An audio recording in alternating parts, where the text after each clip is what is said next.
here in the early pontificate of Leo XIV, where we're all waiting with bated breath to see what's going to happen in a sort of COVID-like environment where people are censoring each other and others from saying common sense things. We're waiting to see what Leo XIV does.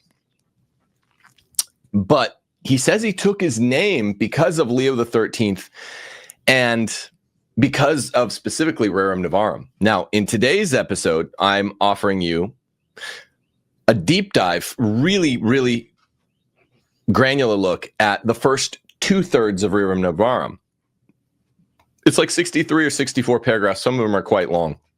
It's really important. And then we're going to go through the last third of it, along with one of Leo XIII's other misunderstood encyclicals called Longinqua, about his deep love for America. Longinqua, together with Rerum Novarum, which really typifies American economic relations quite well, are, you could see, really important to Americans, particularly under the new era of an American pope, a first ever American pope who took his name for Leo. So this is really timely stuff.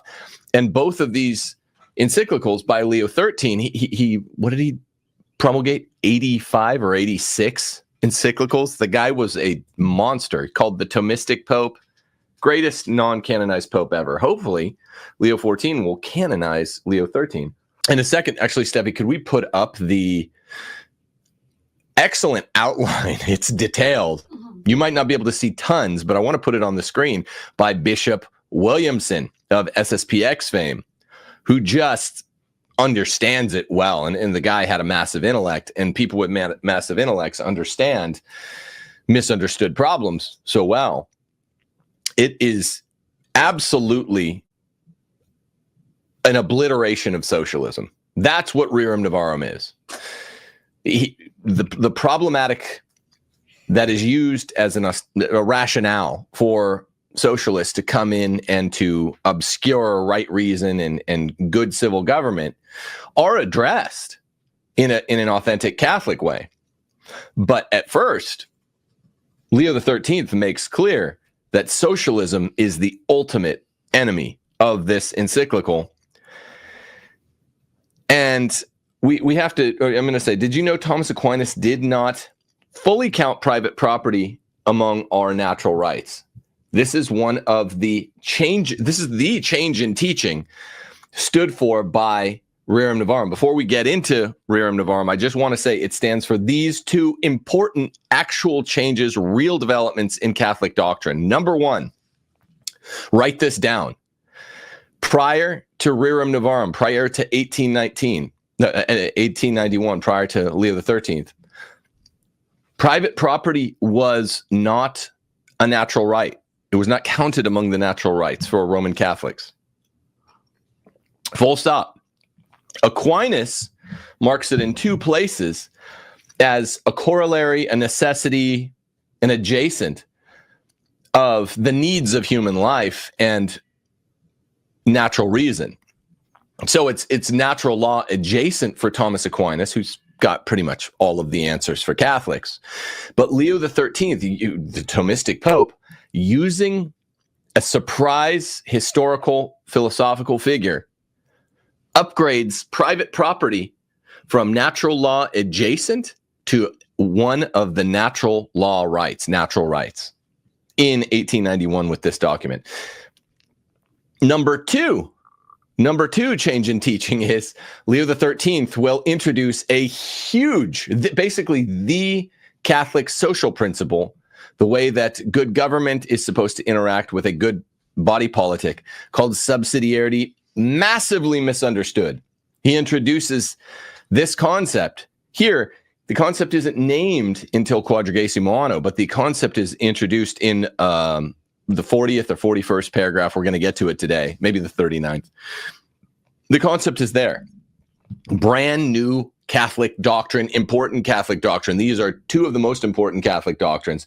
And both of them square with this surprise philosophical figure that is used to upgrade the Thomistic understanding of property, pretty much take Thomas to almost always be right, bump it up a little bit, also bump up subsidiarity in importance a little bit using Thomas 98% plus this question mark figure I'm going to read to you in a second.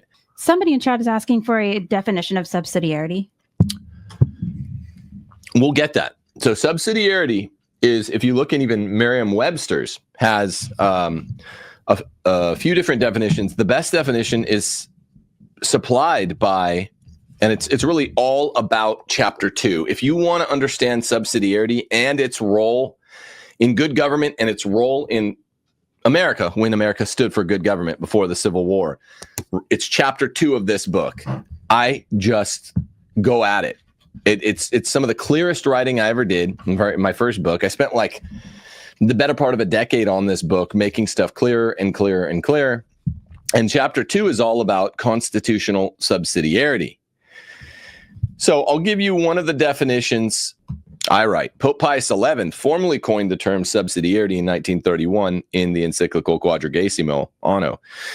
In that encyclical, Pius expresses that just as it is gravely wrong to take from individuals what they can accomplish by their own initiative and industry and give it to the community, huge theme we're going to see in Rerum today, so also is it an injustice and a grave evil and disturbance of right order to assign to a greater and higher association, meaning to give a role to government that the father holds as governor of his family, what lesser and subordinate organizations can do.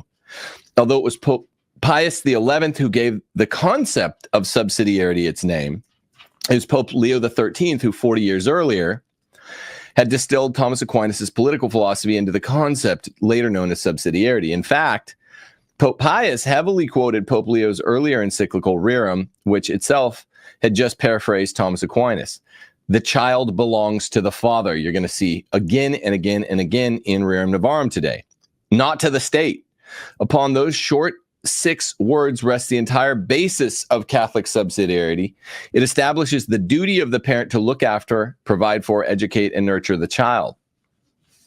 The Oxford English Dictionary puts subsidiarity even more tersely. This is the best definition for subsidiarity. Lots of agitators and liars mistake it on purpose. Here's the real definition. Central authority should have a subsidiary function performing only tasks which cannot be performed effectively at a more immediate or local level. That means it is a grave injustice and evil, as Pius XI will write somewhere in Quadragesimo Anno. It is a grave injustice and evil for a higher authority like central government to take anything that's in the competent legislative field of a lower authority. This means generically, if there's a power that generically, not specifically, a father is capable of legislating, then it's a grave evil, the collective equivalent of a mortal sin, for the state to do it. And fathers can do almost everything for their families, but like fight wars, police the polis they live in, things like that.